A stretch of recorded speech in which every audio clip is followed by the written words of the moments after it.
speaking of the death of legacy media, this is actually relevant to the cancellation of The Late Show, which was announced last week. Deadline had a comment from CBS saying it had nothing to do with any financial struggles. They were just changing directions in the network, and it's not related in any way to the show's performance, content, or other matters happening at Paramount. And now the public has reacted, and all of these people who never watched The Late Show, hosted by David Letterman or Stephen Colbert, are saying they are protesting the cancellation. But they cited financial reasons. That was a lie? No, they literally said it is not financial because it's not related to the show's performance. So they were contradicting themselves. The show loses like $40 million a year. They were saying it's nothing to do with the performance of the show, but also its financial meaning. They were contradicting themselves. So okay. Yeah. Now all of these people who never watched the show and helped it stay afloat are protesting on the streets. You can see this rally outside of the Ed Sullivan Theater where Stephen Colbert's show is recorded. Like, not a single one of these people has ever watched an actual episode of The Late Show. And you know what? I can't blame them. Especially, tell me that like 17-year-old right there has ever watched The Late Show. He's wearing a Ben & Jerry's yarmulke. Come on now. Fans say that this move was politically motivated because Stephen Colbert is a critic of Donald Trump. Yes, because it would be so hard to find critics of Donald Trump in the legacy media. Very tough. I mean, at least he wasn't like blubbering and crying all the time like Jimmy Fallon. Yeah. Or no, Kimmel actually. Jimmy Kimmel. Was it? Yeah, it was Kimmel that would Kimmel always is cry. always crying. And then yeah. Jon Stewart's just angry. You know what we need to do? We need to Yeah. get Jimmy Kimmel and Jordan Peterson to hang out and see who stops crying first. Oh yeah, it would be very. The other thing about this is with his cancellation, we can no longer have him interview the WNBA players about losing $50 million because he's getting, fired for losing $40 million. And now Stephen Colbert is not taking the cancellation news very well. He has David Letterman on his side, backing his 20-minute montage bashing CBS. Yeah. I mean, that doesn't even matter because Letterman isn't on CBS anymore. It's like Jon Stewart bashing on CBS, who's on Comedy Central. Yeah. And he's like literally, he even makes the joke. Jon Stewart did. He's like, yeah, it's kind of a graveyard over here, and we're like the only thing that people are watching.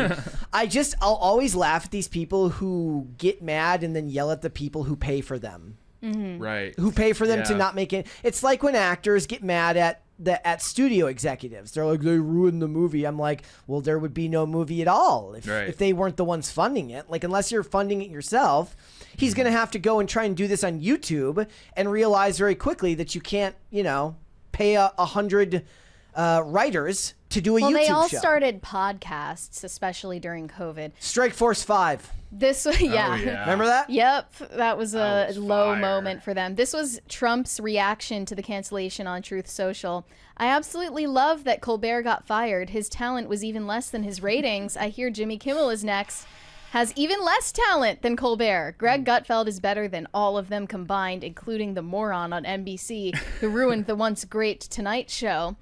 And Stephen Colbert has issued an official response to Trump, which we can show now. Yeah, here we go. On Friday, Donald Trump posted, I absolutely love that Colbert got fired. His talent was even less than his ratings. It's funnier the thousandth time.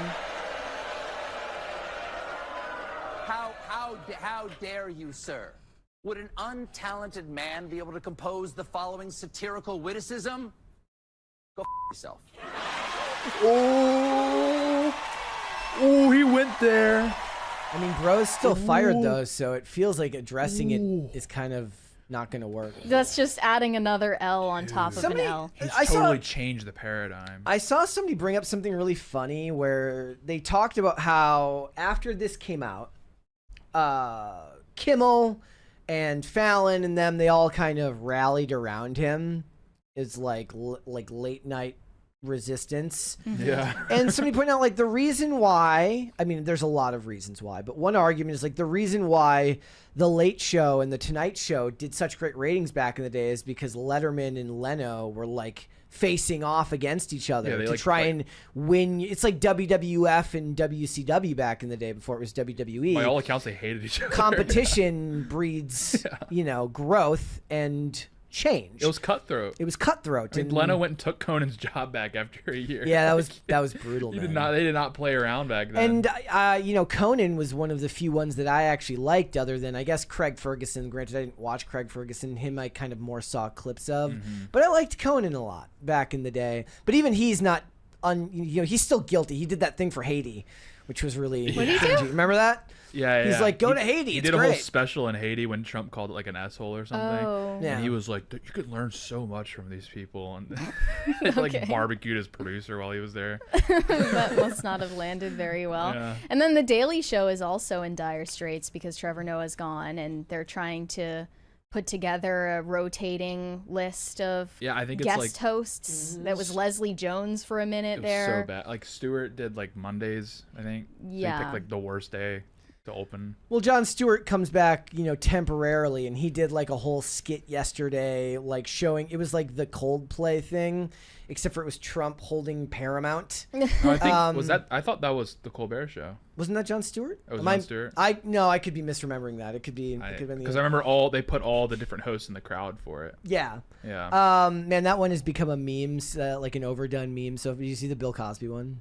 No. It's Bill Cosby doing the Coldplay one with the ladies passed out. Oh, it was funny for like a day, and then the Savannah Bananas did one. As soon as corporations get their hands on it. As soon as the Savannah Bananas get their hands on it. I will not take this Savannah Banana They put it on the screen. I was like, oh, that was really funny until then. Until somebody can backflip and catch a fly out at center, no Savannah Banana hate. There's also an interesting clip from the Stephen Colbert show with Claire Danes. This old clip, yeah. Yeah, that's getting circulated once again right now, where she is attempting to talk about how journalists are allied with the intelligence agencies, and he cuts her off. For us producers and writers. And really? Yeah. Is it like, so we park ourselves in a club in Georgetown and talk to, like, real spooks. And, people in the intelligence community and the State Department and journalists and people who really... What do they tell you that, like, what's the most surprising thing that they've told you about their jobs or something you would need to know from there? Every year it's different, right? We've been at it for a while, and the climate has changed. But this year it was all about, the distrust between the administration and the intelligence world, and the intelligence community was suddenly kind of allying itself with journalists, which usually they're not. How long ago did you start shooting this season? How long ago did you start shooting this episode? You can literally see the USAID money just drying up. Stop talking. It's awkward. You should watch Homeland. The first, I quit after season 4, I admit, but the first season of Homeland is a fantastic season of television. Like everybody, if you, especially people in our audience, because there's going to be politically adjacent people here. And the first season of Homeland is really, really good. So I do recommend everybody checking that out. But I mean, we've talked about this before endlessly about the amount of shows, they want some type of in from the CIA because they want to know how things work for authenticity. And they're like, well, of course we can show you how to be authentic. You just have to make sure you include this storyline about this coup or this regime change going on over here, and how these people are bad people and these people are good people. It's the way it was. I miss those days. That's what I was talking about. I miss the days of just shameless television neoliberalism. I loved it. I loved it when it was just rah, rah, rah. Yeah. U.S. military. We're bombing people overseas, and that's a good thing because of the Patriot Act. It's awesome. When I was listening to Toby Keith on July 4th, it's like, let's go back in there. There's still some left over. Like, it hasn't all been bombed yet. We got some work to do. And here's the thing. It's not because I think it's a good thing. It's because it reminds me of a time when the world felt simpler before you had formed your own opinions on just how evil the U.S. government actually is, which it is. but it reminds me of a simpler time in life. Just a more whimsical. It was a more naive whimsical time. Or Toby get, we'll stick a boot in your ass. It's the American way. And you're just like, yeah, let's go back over there. What are we doing? Ukraine, boring. Thanks for watching. Listen to full episodes of Pop Culture Crisis on Spotify. Keep up with us on social media and make sure you subscribe and ring that bell so you never miss the show. Bye, guys.